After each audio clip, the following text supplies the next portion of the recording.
So the New York Giants have recently been linked to a trade with the New Orleans Saints, a team that many would argue has the worst roster in the entire NFL. Their quarterback room makes you want to throw up when you look at it right now, and the Giants have a quarterback that is more than beloved there, that probably won't take many snaps this season for New York, and that could be a great trade candidate to give the Saints a much needed competent quarterback to get them through the 2025 season. And the Saints have a guy in Chris Olave who has dealt with a ton of injuries recently, but has been on the trade market for so long, and nobody still has a real idea what is going to happen with that. There is so much going on with the New York Giants right now, so we have a lot to talk about. But first, before I do begin, I would really appreciate it if you would drop a like and subscribe. It only takes 5 seconds, plus you can always change your mind. We are on the road to 60,000 subscribers, and with your support, I believe that we can get there super fast. Alright, so while I maybe overdid it with the title of this video, I do think a Jameis Winston trade would shake things up for the Saints, because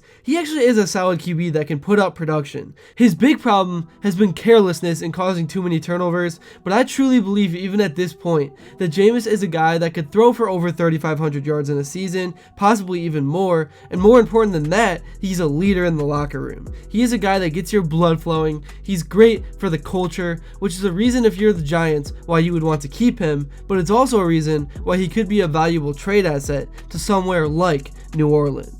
Obviously, if a trade were to be made, the Giants are going to be looking to get a guy like Chris Olave, and they would have to give up more than just Winston for that. The financial stuff would also be pretty wonky. But hey, it's the beginning of June. These fun things can be played with and talked about. Cam Jordan on a show with Kay Adams kind of alluded to the Saints quarterback room, and that he would be open to adding another guy, potentially even Jameis Winston. This is what he said: "I'm going to recruit a veteran QB properly when the time's right, and that's probably going to take all the cap space we have. I'm going right on in," he said. Bring on Jameis. Let's take a look at Jameis Winston's stats over the last few years. Obviously, Cleveland was a dysfunctional system and offense to be in. Not the best scenario overall, but in 7 games played, including that snow game where passing was hard to come by, he put up 2,121 yards. So I mean, if he played all 17, he would have pretty much been on pace for 5,000 yards, which is so good. That ain't the problem. The problem was his 13-12 touchdown to interception ratio. He was too aggressive at times. Sometimes some of those yards should have been negated because of a terrible pick or even pick 6 that he threw. The one bad hiccup every drive has really been the reason that J-Mo has never been able to become a franchise QB. The turnover problem has held him back significantly, but the Saints definitely could use him. I don't think there's any question there. I mean, right now, you're talking about sending out Spencer Rattler. That is a potential disaster. So how does this affect the Giants? Well, if you remove Jameis Winston from this room, yeah, you lose a leader in the locker room, but obviously they would receive something in return from a trade, and that frees up the quarterback room. It allows Jackson Dart to be in the number 2 role with no distractions, and then Tommy DeVito in the 3rd spot. Sometimes you don't want to have too many QBs. I've never seen a successful team have 4 that all have made names for themselves. Obviously, Tommy is not expected to play, but he's had his runs. I think there are reasons to want to trade Winston, and there are reasons to not as well. I think the argument to keep Jameis is that if the offense ever becomes stagnant, if Russell Wilson at his older age really starts to lose it and goes down this rabbit hole, and guys like Malik Neighbors are starting to grow frustrated, Jameis is like that safety valve, so you never have to rush in Jackson Dart when he is not ready, because Jameis is going to give receivers their targets. He's going to put the ball in spots for them to make plays. In fact, probably too many times. I know this because I unfortunately am a Browns fan myself, but he will get done what needs to get done, and he'll keep the developing skill position players happy. So yeah, that's kind of my 2 cents on that. Now moving on, we finally got some more interviews to react to and break down. First off, we had Brian Daboll, who just loves speaking to the media. Obviously, I'm being sarcastic, but here were some of the best things he said when talking about the Giants and the joint practices as well. Again, we've changed every year from year to year and try to do the things we think we need to do. Obviously, we've added some more 7-on-7 reps in here. That's something that Russell feels really good about. And you can do it one of 2 ways. You can do a half line to see coverages. You can do a full field 7-on-7. We've added some competitive periods where they have to play the situations out. Not that we didn't do that, but we've placed a little bit more emphasis on it, and not just a 3rd down situation, but maybe a quarter in a game, time left, score. We've done pretty I'd say every day we've done a little bit of that. Yeah, I've talked to Russ. Again, you see it's good for the defense too, in terms of the back seven, just in terms of how they match routes, their zone drops, adjustments, and instead of, you can't do one-on-ones during this time, so 7-on-7 was something that, we thought we'd add, and we've done quite a bit of that, but we've added a number of reps, I would say, too, situational reps. Yeah, no, I think it's important to listen to the quarterbacks. They're the ones that are touching the ball on every play. Certainly he has a lot of accolades behind his playing career and experience. It's been good. And Jameis has as well, and DeVito, and, even Jackson.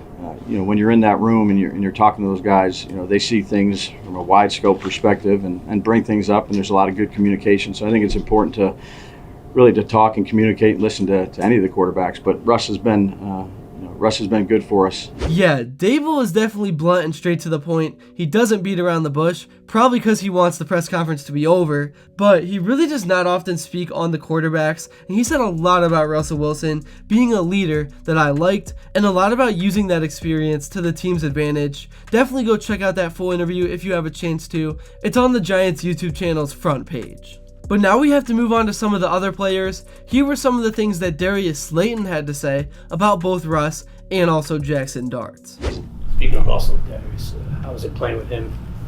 What kind of connection you have going with him? It's been awesome. His knowledge of the game has shown already. Obviously he has amazing talent with the ball, accuracy, great touch on the deep balls. I don't really know that he's missed more than one or two deep balls this whole camp. He's really accurate, really smart. Has helped keep us in good plays, throughout the whole camp. So his impact's been felt for sure. Yeah, definitely. It just has a nice pace, even spiral, nice pace. A firm ball that gets to you so you don't get killed, but smooth enough to where it's very catchable. How much do you think that should help you, right? The idea that he throws that good deep ball and that kind of plays into what your strength is, obviously. How much should that benefit you theoretically? A ton. I love going deep. That's kind of how I made my name, so to speak, in the league, was making plays down the field. But it's not just myself. All of us can run. Malik can run. Jalen can run. Even Wandale's mini. His mini legs be moving. So he can run too. So and it's shown. Over OTAs it's shown. I think everybody's probably touched the ball down the field from Russ at some point. So. What do you make of the QB room? A lot has been made as, one of the most interesting in the league. Yeah, it is. It's a interesting compilation of individuals. But, Jameis and Russ are, that veteran presence. Jameis is a wild card, though, just as a human being. So having his personality around is amazing. But also, they both have great presence and leadership about them. You see the age is probably a little rude. The seasoning in both of them, the veteran leadership they both have. And also, you have Dart, the young kid. He's kind of learning, finding his way, but he has two good mentors to learn from. Slayton is one of the most tenured Giants on the team. He has been through the ups and definitely the downs. I think he's excited to finally potentially have some talent throwing him the football to where he can once again make a bunch of downfield plays. But it really does seem like everyone is pumped about Russell Wilson and Jackson Dart, and then he described it perfectly. Right now, Jameis Winston is the wild card. Who knows what to expect? He could get traded. He could play if something goes wrong with Russ. It's going to be fun to watch everything unfold. But it really does seem like everyone is pumped about Russell Wilson and Jackson Dart. And then he described it perfectly. Right now, Jameis Winston is the wild card. Who knows what to expect? He could get traded. He could play if something goes wrong with Russ. It's going to be fun to watch everything unfold. That's really all I have to say for this video. Thank you all so much if you made it to this point. And if you enjoyed and haven't yet, please be sure to drop a like and subscribe because your support truly does mean the world. And also, let me know what you would like to see next. And until then, I will see you all later.